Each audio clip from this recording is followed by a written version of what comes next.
नमस्कार, आप देख रहे हैं आज तक। आपके साथ मैं हूं सईद अंसारी। बिहार के चुनावी रण में 3 नवंबर को होने वाले मतदान के लिए आज चुनाव प्रचार खत्म हो रहा है।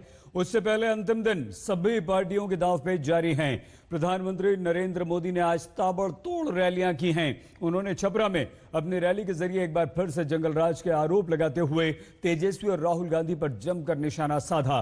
प्रधानमंत्री ने पुलवामा पर विपक्ष के सवाल को लेकर भी हमला बोला है।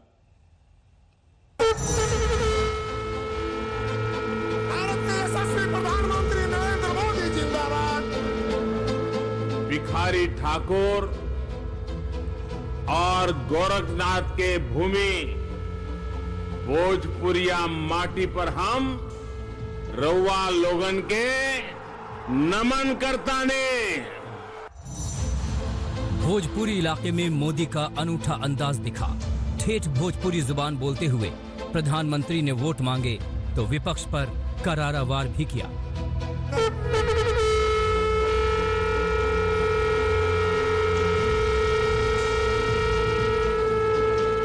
छपरा में पीएम मोदी की पहली चुनावी रैली हुई। शंखनाद के साथ मंच संभालते ही प्रधानमंत्री ने अपना इरादा जता दिया। निशाने पर बिहार के 15 साल पहले का जंगल राज था। बिना नाम लिए ही पीएम मोदी ने तेजस्वी और राहुल पर जबरदस्त सियासी वार किए। तो वहां का एक युवराज अब जंगल राज के युवराज से आकर के मिल गया। अब वो यहां दोनों हाथ हिला रहे हैं। जो उत्तर प्रदेश में डबल युवराज का हुआ, वो ही बिहार में डबल युवराज और स्पेशली जंगल राज के युवराज का होने वाला है। ये डबल युवराज बिहार के लिए नहीं सोच सकते, बिहार की जनता के लिए नहीं सोच सकते। समर्थकों की भारी भीड़ की मौजूदगी में पीएम मोदी ने गुजरे दौर की याद दिलाई कि कैसे अपहरण उद्योग फल फूल रहा था। बच्चों की माताएं उन्हें लकड़ सुंगवा से क्यों डराती थी? उन्हें डर था अपहरण करने वालों से, किडनैपिंग करने वालों से। जिस राज्य में बच्चों का भी घर से निकल। तो ताबड़तोड़ रैलियों के इसी सिलसिले में एक बार फिर से प्रधानमंत्री नरेंद्र मोदी बोल रहे हैं। आपको सीधे लिए चलते हैं बगहा। 2.5 लाख से ज्यादा किसान परिवारों के बैंक खाते में सीधे 200 करोड़ रुपए जमा किए गए। यानी करीब हर गरीब परिवार तक सरकार पहुंची, सरकार की सुविधा पहुंची। इसमें भी वंचित और आदिवासी परिवारों को सबसे अधिक सुविधाएं नीतीश जी के नेतृत्व में बीते सालों में मिली। साथियों, चंपारण का, बिहार का ये हिस्सा थारू जनजाति के साथियों के तप, त्याग और तपस्या का प्रतीक। थारू जनजाति की पीढ़ियों ने भाजपा को आगे बढ़ाने में अहम भूमिका निभाई है। थारू समुदाय की पीढ़ियों ने जनजाति का दर्जा पाने के लिए लंबा इंतजार किया। दशकों तक देश में जिनकी सरकारें रही हैं, उन्होंने कभी भी इस तरफ थारू समाज की तरफ गंभीरता से ध्यान ही नहीं दिया। ये अटल बिहारी वाजपेयी जी की सरकार थी, जिसमें नीतीश जी भी मंत्री थे। ये अटल बिहारी जी वाजपेयी की सरकार ही थी जिसने थारू समुदाय को जनजाति का दर्जा दिया। भाई और बहनों, जनजातीय समाज को अधिक से अधिक अवसर मिले, अधिक से अधिक प्रतिनिधित्व मिले, ये भाजपा की एनडीए की प्रतिबद्धता है। बीते सालों में जनजातीय समाज की छोटी छोटी आवश्यकताओं को पूरा करने के लिए अनेक सारे काम किए गए। आदिवासी युवाओं की शिक्षा और कौशल को निखारने के लिए एकलव्य मॉडल स्कूल का नेटवर्क पूरे देश में जाल बिछाया जा रहा है। आदिवासी नायकों के सम्मान के लिए 1857 के स्वतंत्र संग्राम से लेकर बिरसा मुंडा जैसे लक्षावधि लोगों ने मातृभूमि की आजादी के लिए कष्ट झेले, तप किया। इन सबको देश की भावी पीढ़ी को प्रेरणा मिले, इसलिए ऐसे मेरे आदिवासी स्वतंत्र सेनानियों के सम्मान के लिए म्यूजियम से लेकर हर प्रकार के प्रयोगों का, हर प्रकार के प्रयासों का एक सिलसिला चल रहा है। हमारी कोशिश है कि यहां की थारू जनजाति, उरांव जनजाति और देश की हर वनवासी भाई बहन समृद्धि और सम्मान से अपना जीवन यापन करें। वाल्मीकि नगर टाइगर रिजर्व के साथ ही यहां इस क्षेत्र में पर्यटन विकास की अपार संभावनाएं।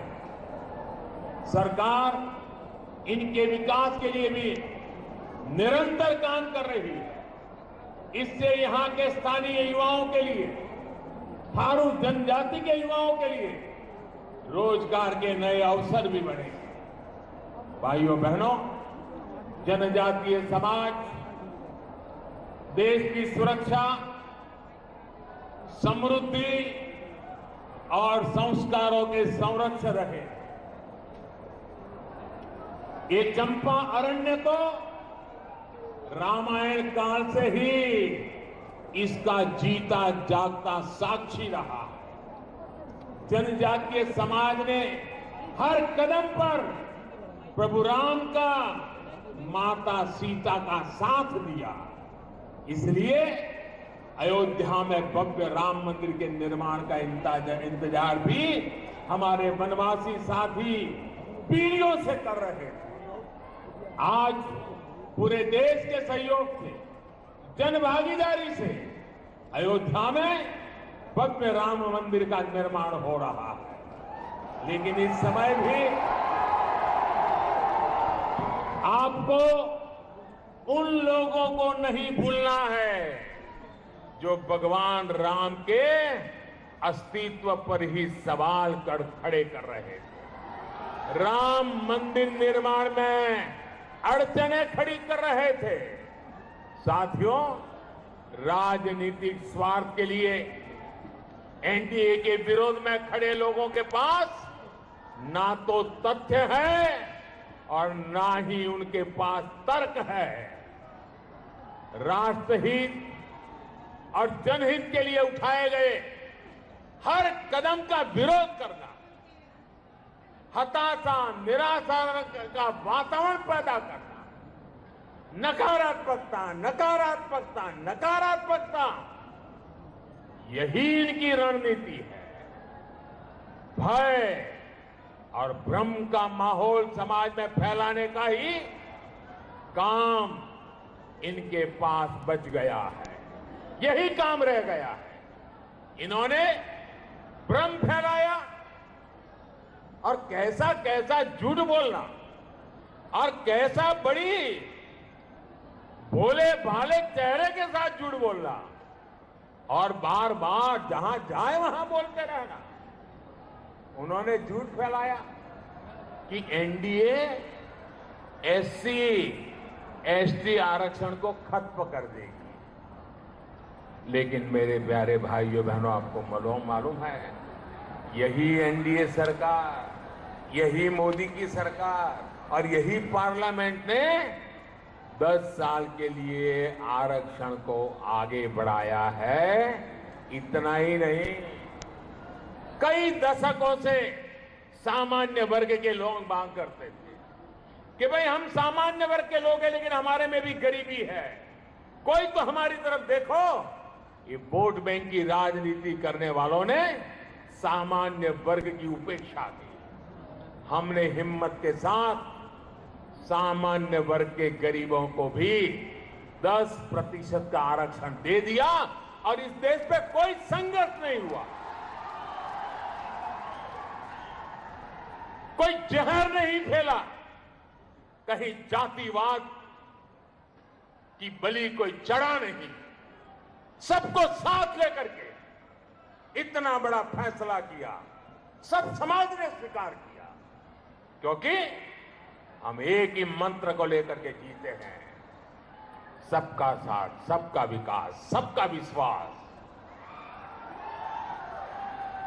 मेरे प्यारे भाइयों बहनों, जब जम्मू कश्मीर से धारा 370 हटा गई, तब भी इन्होंने यही कहा कि कश्मीर में आग लग जाएगी, खून की नदियां बहेगी, भारत और कश्मीर का नाड़ का संबंध कट जाएगा, न जाने क्या क्या बोला।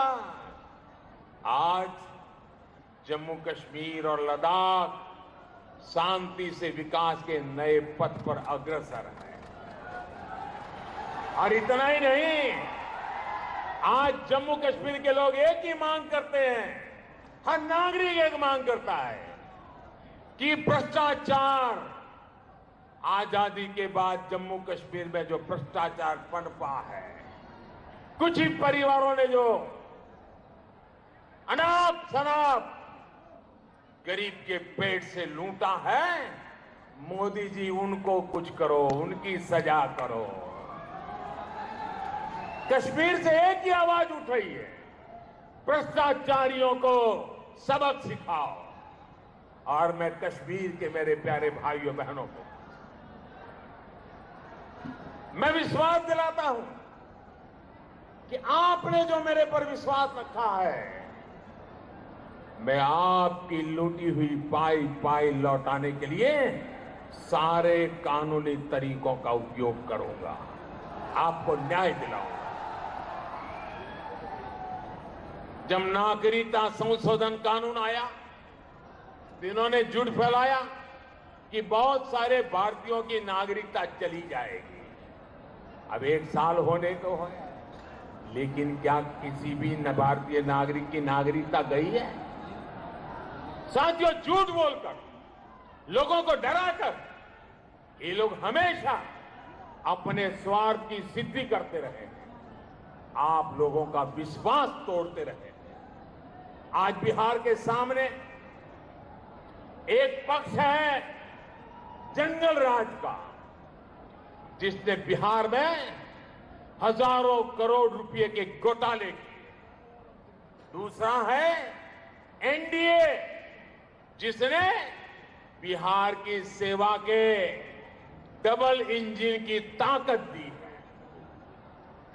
एक पक्ष है जंगल राज का, जिसने बिहार की सड़कों को खस्ता हाल बना दिया। दूसरा है एनडीए, जिसने नए हाईवे, रेलवे, वाटरवे और एयरपोर्ट बनाकर बिहार की कनेक्टिविटी को मजबूत की है। और ये कनेक्टिविटी सिर्फ दूरियों को दूर नहीं करती है, आने वाले पीढ़ियों के भविष्य से भी जोड़ती है। प्रधानमंत्री नरेंद्र मोदी बगहा में विपक्ष पर निशाना साधते हुए दूसरे चरण के लिए आज प्रचार का अंतिम दिन है और ये प्रधानमंत्री की चौथी। नमस्कार, मैं हूं अंजना ओम कश्यप। हमें उम्मीद है ये वीडियो आपको पसंद आया होगा। लेटेस्ट खबरों के लिए यूं ही देखते रहिए आज तक, और इस वीडियो के पसंद आने पर लाइक, शेयर एंड सब्सक्राइब करना ना भूलें।